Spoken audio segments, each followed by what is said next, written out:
My name is Daniel, and I'm 44 years old. Last weekend, I attended my daughter's high school graduation celebration, expecting to share in her milestone.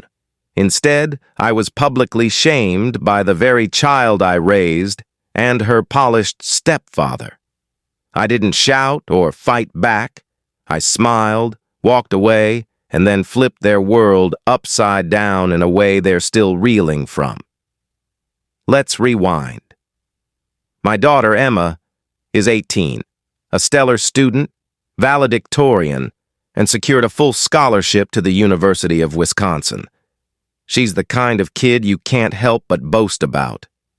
I was bursting with pride as I drove to her party at my ex-wife's house. My ex, Laura, and I split when Emma was 8. It was amicable, no drama or betrayal. We prioritized Emma's well-being. I stayed nearby, never missed a child support payment in a decade, kept up weekly dinners, and alternated weekends. I started a college fund for her at birth, $100 monthly, which grew to $92,000. I covered her car insurance, phone plan, ballet lessons, and paid for her laptop, senior class trip, and her first professional camera. I was a present, dependable dad who showed up and shelled out because I loved her. Then there's Nathan, Laura's second husband.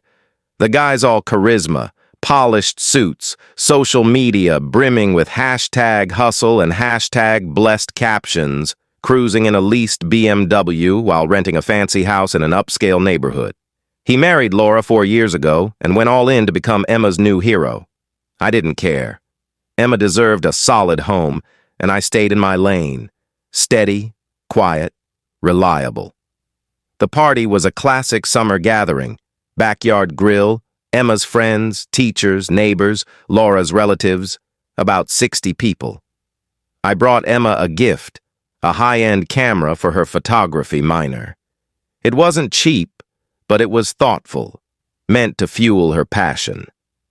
An hour in, Nathan taps his wine glass with a spoon, silencing the crowd. He's standing on the deck, arm around Emma. "I'm so proud of this incredible young woman," he says. "It's an honor to be her stepdad, and we've got a surprise in the driveway." He dangles car keys. "Emma, meet your brand new Toyota Corolla." Emma shrieks. The crowd erupts in applause, and I join in.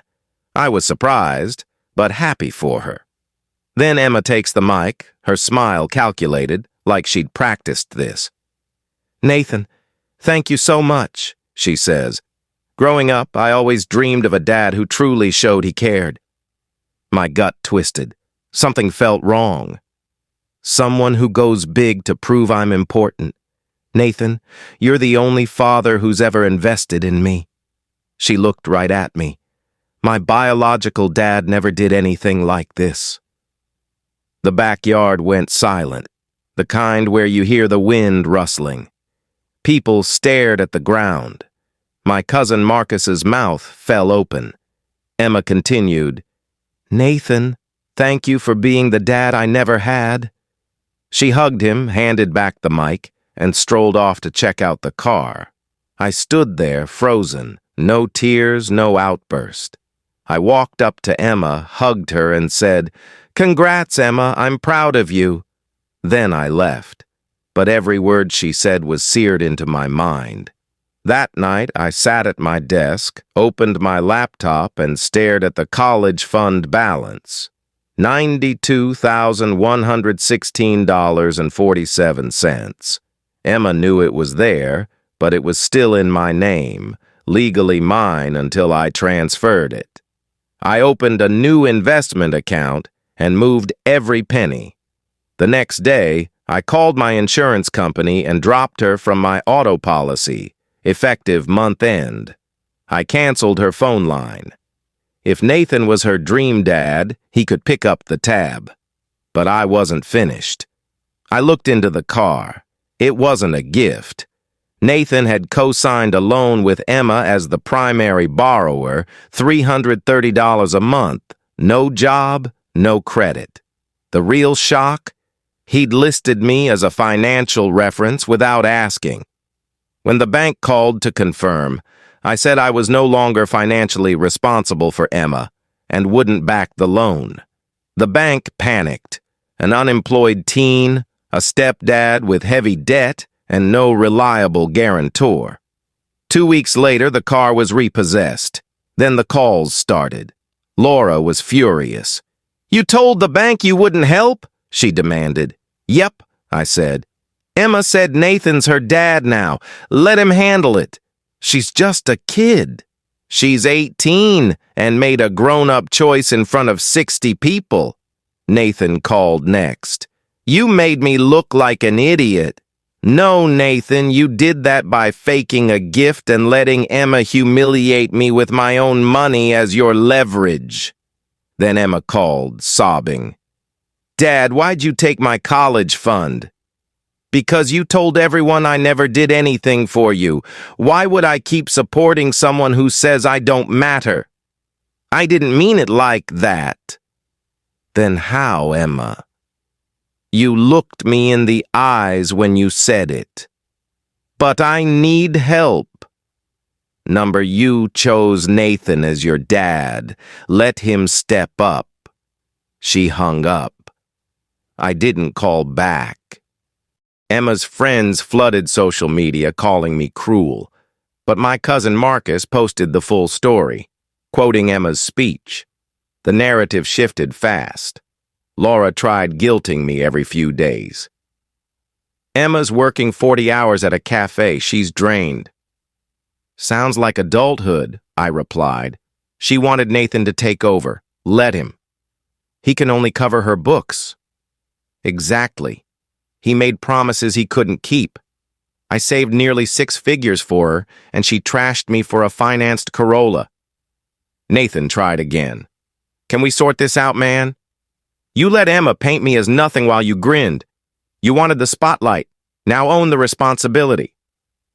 A week later, Emma showed up at my house, no makeup, hair in a messy bun, looking worn out. "Dad, can you forgive me?" "I forgive you," I said. "But that doesn't mean I'm handing over the money." "Why not?" "Because I'm not your dad by your own words. You made that clear." She sat there, quiet, tears streaming. "I meant it. I'll always love her, but I'm not her ATM. She chose Nathan and dismissed everything I'd done. Now she lives with the consequences." It's been 6 weeks since the party. Emma sent one text. "I get it now," but nothing else. I left it unanswered, not out of anger, but for my own peace. That door's closed unless she opens it for real reasons, not cash. The fallout didn't end with her. Nathan's polished online persona started crumbling. Word spread about the repossessed car, and questions arose. A friend of Emma's who works at the bank let slip some details. Small towns gossip. Nathan was balancing credit card debt, that BMW lease, and a loan from Laura's cousin. When the bank flagged his name over the failed car loan, it sparked a deeper look into his finances. Turns out, he wasn't the mogul he portrayed. Laura discovered a credit card in her name she hadn't opened. Their marriage hit a rough patch, and she tried to hush it up, but small towns don't keep secrets. Emma's been working long shifts while prepping for college. Her scholarship covers tuition, but not housing, books, or meals. She applied for student loans, but the car loan tanked her credit. Nathan won't co-sign again, Laura can't, and I won't. It's not vengeance, it's accountability. There's a difference. Last Sunday, Emma knocked on my door, looking exhausted in a hoodie, holding an old photo album. "Can I come in?" she asked. We sat at the kitchen table. She pushed the album toward me. "I found this in Mom's attic. You made it for my 10th birthday." I opened it. Snapshots of ballet recitals, school projects, camping trips, moments I'd been there for, steady and quiet. I was wrong, she said softly. I got swept up in Nathan's flashiness. He made everything seem bigger, better. You were always there, but understated. That should have meant more. I exhaled. I don't need the money, she added. I'm here to fix what I broke, even if it takes years. I nodded. That's a start. No hugs, no tears, just silence like always. There's a saying, respect isn't given, it's built. Once it's shattered, it's a steep road to rebuild. Emma's on that road now. I'm not cheering or helping, I'm just watching. She might make it or she might not. That's her path. As for me, I booked a fishing trip and put a deposit on a cabin by Lake Michigan. I'm investing in my own peace now. The $92,000 sits in my account, untouched. Maybe it'll fund something meaningful one day. Maybe even for Emma if she earns it. Not as a reward for hurting me, but as a gift for growth. Nathan's still posting about his winning life, but the likes are dwindling. Flashy moves don't outshine real integrity, and people are catching on. Thanks for reading.